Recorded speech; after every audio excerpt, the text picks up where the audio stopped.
Welcome to this week's edition of Street Beat. It's me, your host, Tony B, and we are having another conversation about COVID. That it did not go away. Okay. It's still here. We have a better understanding of what it is. We actually have drugs now that you can take if you get it.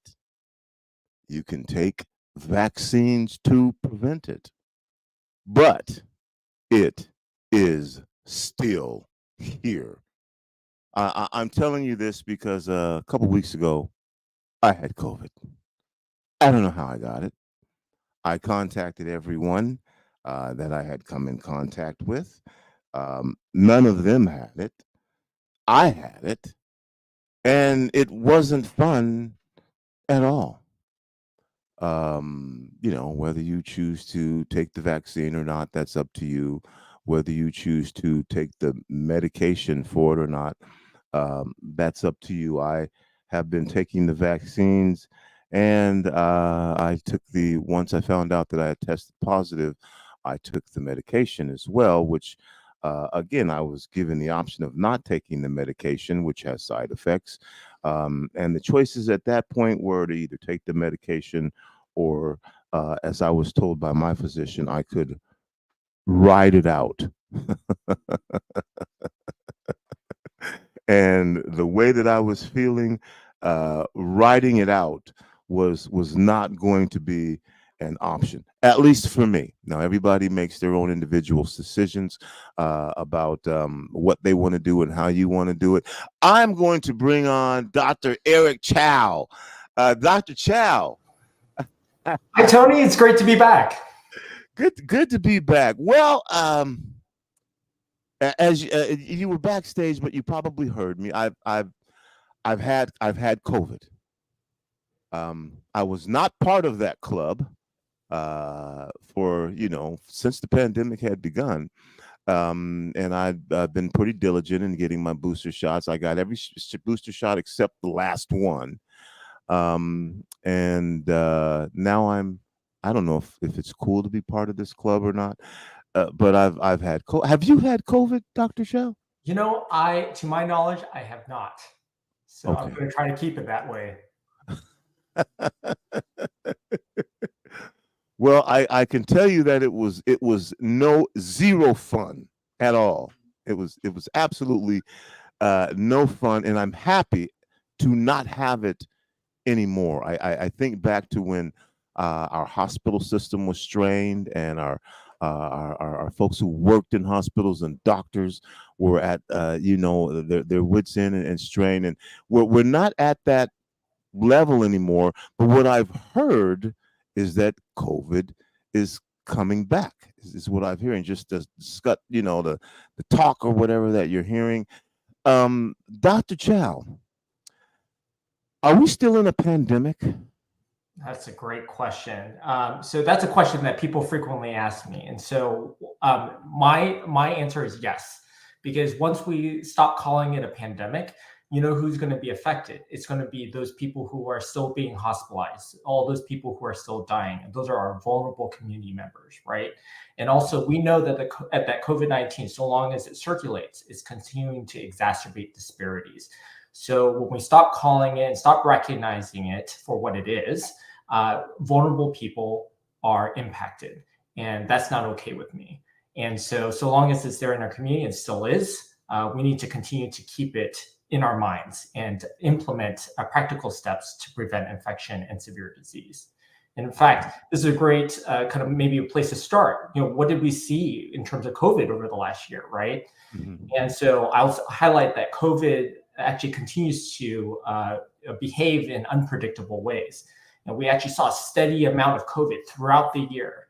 And we actually saw increases towards the end of the summer during December winter time when people are traveling. And to my relief, we saw far fewer hospitalizations and deaths, as you were kind of alluding to. But hospitalizations and deaths are still occurring, and that's impacting our vulnerable populations. I jumped right into this conversation, and everyone may not be familiar with you and the work that you do. And so, disease detective. that what does that mean when I say Dr. Chow is a disease detective? Well, more or less.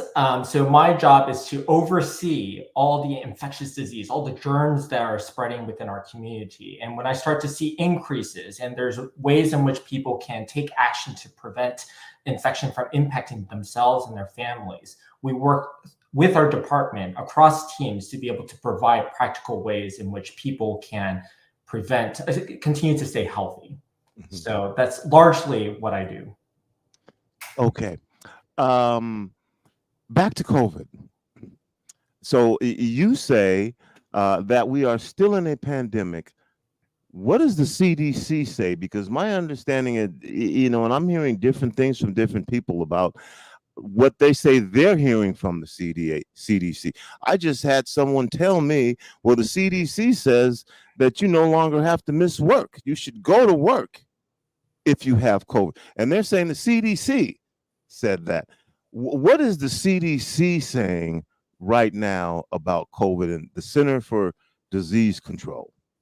So we have to acknowledge that a lot has changed since the start of the pandemic, right? Far fewer people are getting sick, fewer people are dying, and that's largely because we've done a really great job of making sure that people have been vaccinated at some point, and also more people have had the infection. So that does provide some degree of protection. But I think what's important to note is that people are still getting hospitalized, people are still dying, and actually we're still learning more about long COVID, which is a really important complication that I think very few people are talking about. And this is another reason why I like to keep COVID on my mind, especially when I'm about doing regular activities that I enjoy, making sure that I'm taking precautions so I can enjoy the company of my family, friends, and loved ones. Mhm.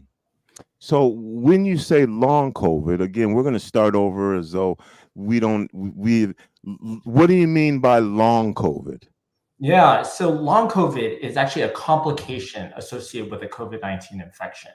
And this actually impacts people after they recover from infection. And about 10% of people who previously had infection go on to develop it. And it can look different to different people. For some people, they have profound fatigue to the point where you can't even get out of bed, or really bad dizziness, and you can't do any of the normal activities.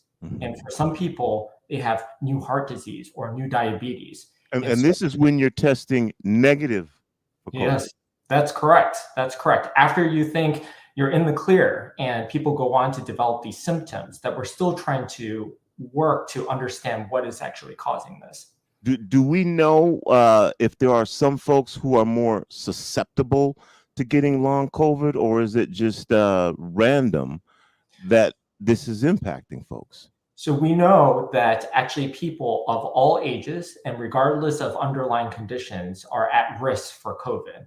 That being said, those people who have more severe disease or those people who have underlying risk factors do go on to have a greater risk for COVID. And certainly those people who are unvaccinated are at greater risk for developing long COVID. Okay, I'm going to get back to you again about that CDC question. But if we're still in a pandemic and COVID is, I'm going to call it making a comeback, hasn't gone away, making a comeback, but we're not seeing what we saw happen during the pandemic. How do you reconcile those things when you're saying we're still in a pandemic, COVID's making a comeback, but at the same time, and then I want to get into what the CDC is saying or doing now about COVID, but how do you reconcile that for folks when you're talking now about COVID? A couple of years ago, it was pretty clear when we were having these conversations, we were doing these shows every week. How do you reconcile that now when everyone is pretty much kind of back to normal? There's still folks who, are working remotely, but it ain't so much because of COVID anymore. It's just now that's been one of the changes that's happened. Well, that's right. I think that there's a lot of societal exhaustion around COVID. And I think that's why people have been wanting to put it behind them, putting behind them some of the lessons learned that are still really important. Like you were talking about earlier, getting vaccinated is still a really important part of preventing our risk of severe disease, even if severe disease seems to be less than it was before. But we're also finding out it's preventing against some of these other conditions, such as long COVID, which actually is still affecting people. And I think just there's a lack of understanding that long COVID is a complication and entity that exists. And I know that there's a lot of talk about moving towards kind of normalizing activities. And I think that's great. That speaks to a lot of the progress that we've made in terms of making sure that people have the protection, the immunity is more. But we also know that COVID continues to exist in our communities. And there are practical steps that we can continue to take to ensure that we're doing this in a safe manner. Because when we stop doing that, the people who are most affected are going to be those people who have inequities in healthcare access, and also those people who have experienced disparities throughout the pandemic. I'm still going to get to that CDC thing, but I want to talk about the medication that I took, which I don't remember what it was, but it's probably what everybody takes. And I was told that it would stop the infection sooner.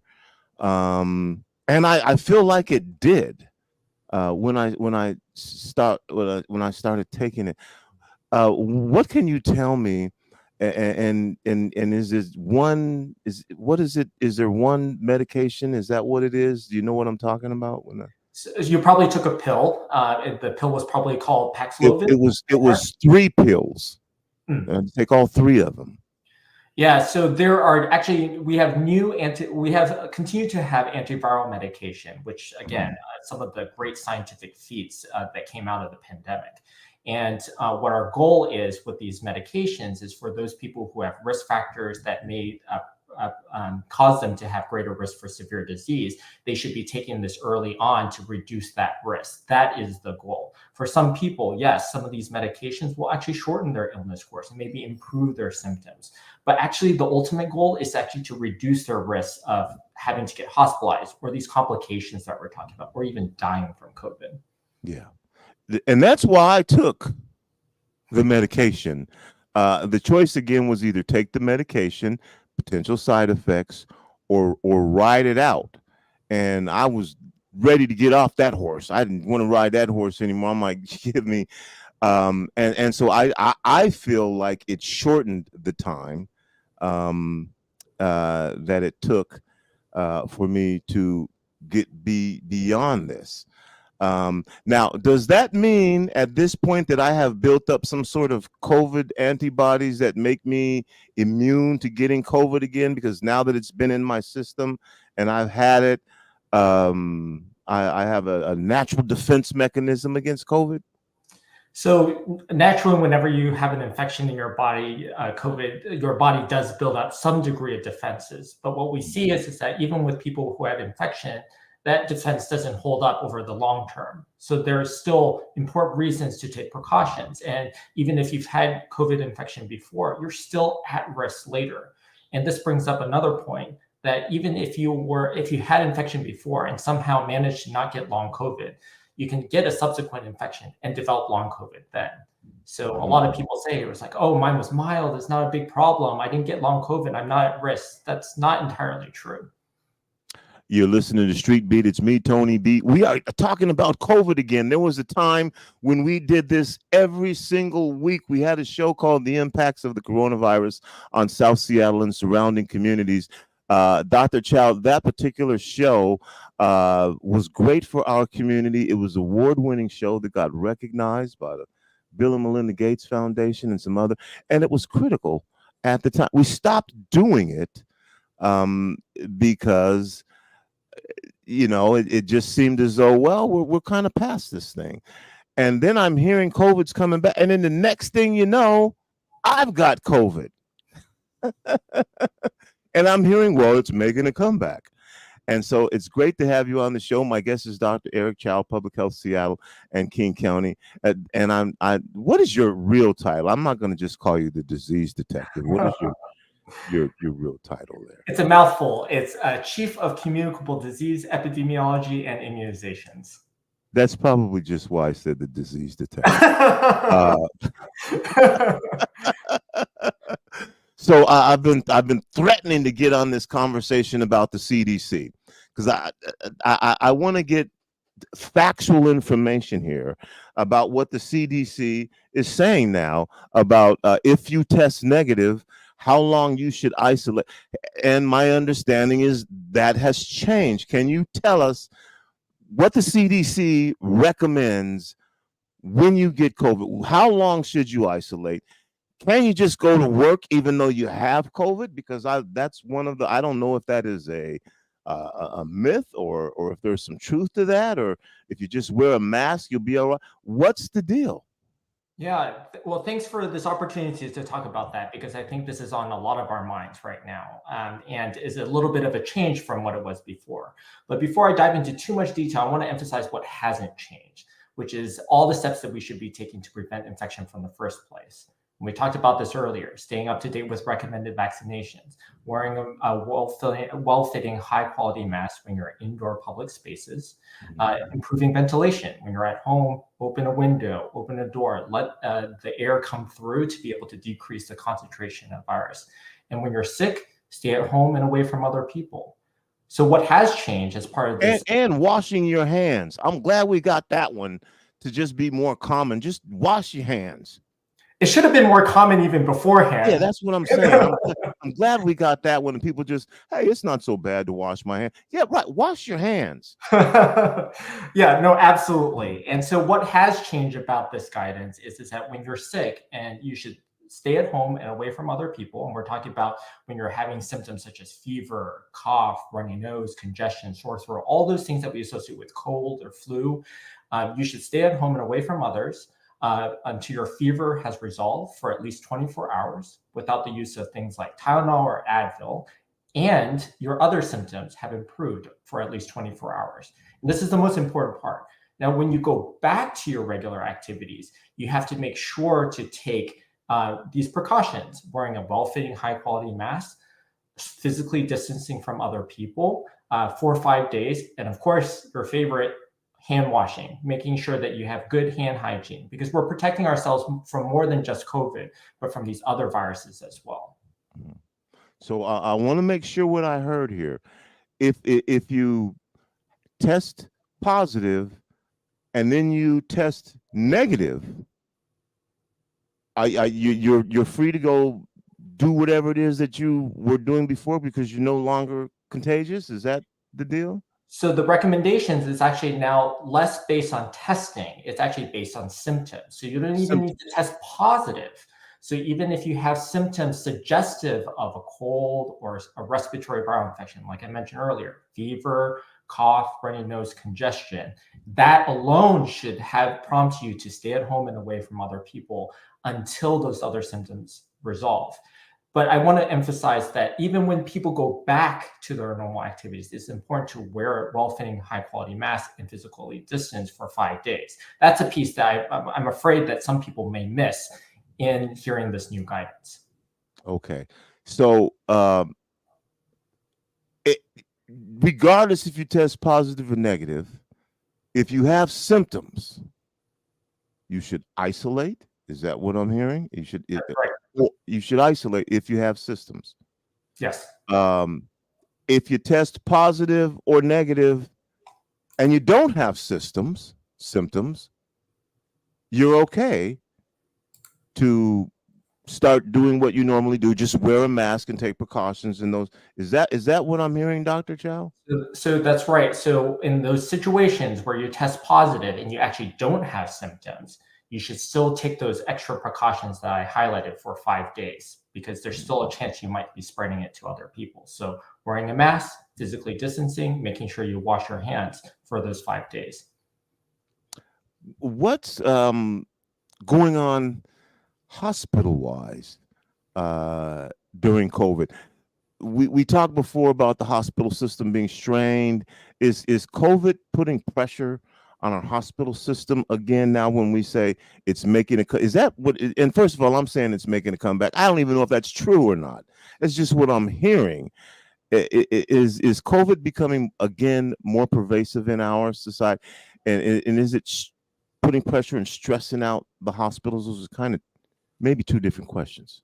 Yeah, well, so I can start off by saying that COVID has been pervasive in our communities and continues to be so, just maybe not at the same levels, and we don't see the same peaks as we saw at the height of the pandemic, but we see it regularly in our communities, which means that it's still circulating and a part of our everyday lives.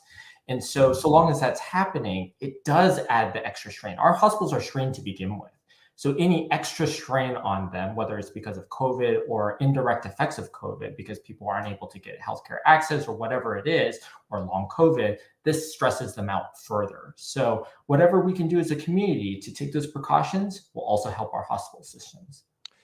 Do we know if this is still something that is disproportionately affecting people of color, Black folks, low income folks, or is that different now, or is that still the case during what again I'm calling the comeback of COVID? That's right. So we know that COVID didn't cause the disparities; it exacerbated existing disparities Right. among these communities, right? Mm-hmm. And so we know that COVID continues to circulate, and people who are continue to get infections are probably the same people who are just not able to take the same degree of precautions, and because they don't have the resources. So what I worry about is about long COVID, right? Yes, we have more community immunity, so maybe hospitalization and deaths are less, but actually long COVID still affects people regardless of those risk factors. So people who may not necessarily be able to get the vaccination, even if they wanted to, they would be at risk for greater risk for long COVID. So you start to see race and ethnic disparities, and also disparities by socioeconomic status, even in long COVID, reflecting how COVID continues to impact our communities disproportionately. Wow, I'm going to have you say that one more again, because I think that you put it eloquently. At the end of the day, you know what I'm saying is COVID still disproportionately affecting communities of color and low income folks? And you said, well, there's a reason for that, you know. And during this period of time, and we're talking about long COVID now, and long COVID disproportionately affecting folks of color and low income folks. And I'm just trying to make this as simple as I can for everybody to understand why. But I'm going to have you say that one more again and address that in the way that you just did. What I'm saying is correct, but there's reasons for that. That's right. So our communities have experienced healthcare inequities. So some communities just don't have the same resources to access healthcare. COVID took advantage of that and created these disparities, more infections in communities of color, more adverse complications in communities of color. And so we know that those are also the same risk factors that put them at greater risk for long COVID. And so because of that, we know that there are also disparities by race and ethnicity for complications such as long COVID as well. Wow. My guest again is Dr. Eric Chow. Great to be able to talk to you again. Thank you for taking the time to come back and and share with us this information. Um, so we'll just clear this up. COVID has not gone away. Is that correct? COVID What about hasn't gone away. herd immunity or It's part of our something that we lives. were talking about? That this no herd immunity, it's still there, or is there herd immunity? There's more herd immunity, but people are still being affected. And even people who have previous infections can still get complications such as long COVID. And I would like to put a plug in for a really great program that our public health department is sponsoring. It's entitled Every Month is Black History Month. And this is a health fair that's going to be hosted on April 6th, 10 a.m. to 2 p.m. And for those people who haven't yet had the chance to get up to date with the recommended COVID vaccines, this is an opportunity to get that and more. Okay, wait a minute now. Every month is Black History Month. And what's happening on April 6th? So we're going to be having a health fair. That's tomorrow. That is correct. And it's going to be located at the Northwest African American History Museum. Okay. I guess I'm just thinking two things here. If every month is actually Black History Month, then being Black, I anticipate that there should be more about Black history than just that. But anyway, that's okay. We'll take that. I can appreciate health being a significant part of awareing our communities. But Black history is a big deal. But all right, if every month is Black History Month, I'll go with that. Dr. Chow, I want to give you the opportunity for final words here. If there's anything that you would like to say, and I'm sure there is, and you can also give another shameless plug for April 6th. And when I say shameless plug, I don't mean that's a bad thing. I mean because you want people to show up. So tell them one more again, and then anything that you'd like to say to our listening audience right now. Yeah, well, thank you so much for this opportunity. So, we come a long way in the 4 years since the start of the pandemic. And we've made a lot of progress, and that progress was possible because of the steps that we've taken to kind of to limit infection and severe disease. But so long as COVID continues to circulate in our communities, we need to continue to take those precautions because our communities, not just vulnerable people, but the general community in general is at risk for complications such as long COVID. So taking steps such as staying up to date with recommended vaccinations, wearing a well-fitting, high-quality mask in indoor public spaces, improving ventilation when you're indoors, also staying at home when you're sick, and also making sure that you get tested early and get treatment early if you're eligible are still all really critical things that we should be integrating into our activities. And just a quick reminder, we have a great health fair program hosted by the Department of Public Health here entitled Every Month is Black History Month. And this is going to be taking place on Saturday, April 6th from 10 a.m. to 2 p.m. located at the Northwest African American History Museum, where you can get your updated COVID-19 vaccines there. Okay. And I'm not trying to be difficult here, but when you say every month is Black History Month, that's a pretty big statement. And if you're actually saying that, there are a lot of things that go into African American Black history, and yes, that should be recognized. So I may have to hold y'all to that if every month is actually Black History Month, Right. because that means a lot of different things. But I'm going to do a shameless plug now. All right.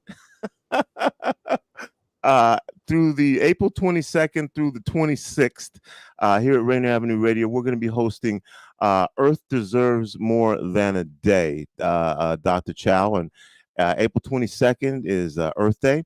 We stretch that out into an entire week of environmental justice issues, where we talk about things that impact people directly. So you have air quality, you have water quality. As an epidemiologist, I know that you work in a lot of different areas where there's things that are injustices because they impact certain populations more heavily than they do other populations. And waste, a lot of areas. So April 22nd through the 26th, here at the Columbia City Theater, we'll be live, and then we'll also be broadcasting the events. We're going to have films, workshops, professional and community networking, interviews, lectures, panel discussions. We're really going to try to get into the weeds here and make folks understand, hey, you know what? If you live near a highway, if you live near a freeway, your air quality is different than other folks. Can we connect this to the pandemic in any way as far as environmental justice is concerned? Can you, Dr. Chow, is that? Oh, absolutely. Not just for the pandemic, but all future pandemics and outbreaks, emerging infectious diseases. We think about Mpox, influenza. All of these are intricately tied to climate and environment. All right. So April 22nd through the 26th, Environmental Justice Week. Earth deserves more than a day. Here on Rainier Avenue Radio, we're probably going from about 10 a.m. till about 5 p.m. Monday through Friday. We'll be kicking it off at the Yesler Terrace Park in partnership with the Urban League of Metropolitan Seattle, celebrating Black Earth Day on April 20th from 11 to 3. So, yeah, there's my plug. Dr. Chow, thank you again for coming on and joining us. And apparently, this is not the last time that this is going to happen. It's part of our existence, unfortunately. At this point, it's not going well. I don't know if you can make a statement like that, but it seems like it's not going to go away. COVID. It looks like it's pervasive in our communities, and it's going to be a long-term part of our lives. Thanks, Dr. Chow. I look forward to speaking to you again. I don't want to say, I hope I don't have to talk to you too soon, but I think you know what I'm saying when I say that. This is Tony B, Street Beat. Thank you all for tuning in. Let's get in this update on COVID. Appreciate y'all again indulging this conversation. It has not gone on away. Some of the things have changes. Tried to go over that with Dr. Chow today. The CDC has loosened up on some of the restrictions, but according to Dr. Chow, it's less now about if you test positive. It's if you have symptoms. You have the symptoms, isolate. But if you test positive, you don't have symptoms, you still spread it, right, Dr. Chow? That is correct. So take the precautions. For 5 days, you should also be wearing a well-fitting, high-quality mask, physically distancing, and doing your hand hygiene. All right. Wash your hands. Don't touch your space. We have that available to play, Mr. Bellis. Do we? People like that, Dr. Chow. We P.O. Box did a promo for us that was really available, and I'm wondering if Daniel has that available. Daniel, do we have that? Can we do that? Can we play that? Check this out. This is pretty cool. This is Rainier Avenue created this for the pandemic. Tell me what you think.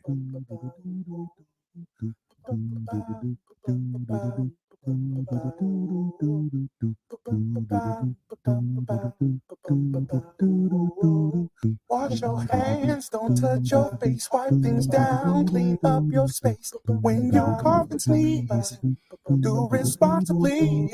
If you feel you're getting ill, isolate at home and chill. No, you're not alone. Please pick up your phone and call 206-477-3977. King County 206-477-3977. Public Health 206-477-3977. King County 206-477-3977. Public Community Radio Station will provide you with more information. Say Rainier Avenue Radio. Your community radio station will provide you with more information. Rainier Avenue Radio. You like that? I love it. I think all our health alerts should be in the form of song. That's great. Thank you, Dr. Chow. That's it. That's all the time I have. That's going to do it for the kid. It's me, Tony B, saying, remember, whether you believe you can or whether you believe you cannot, you are probably right. I'm out.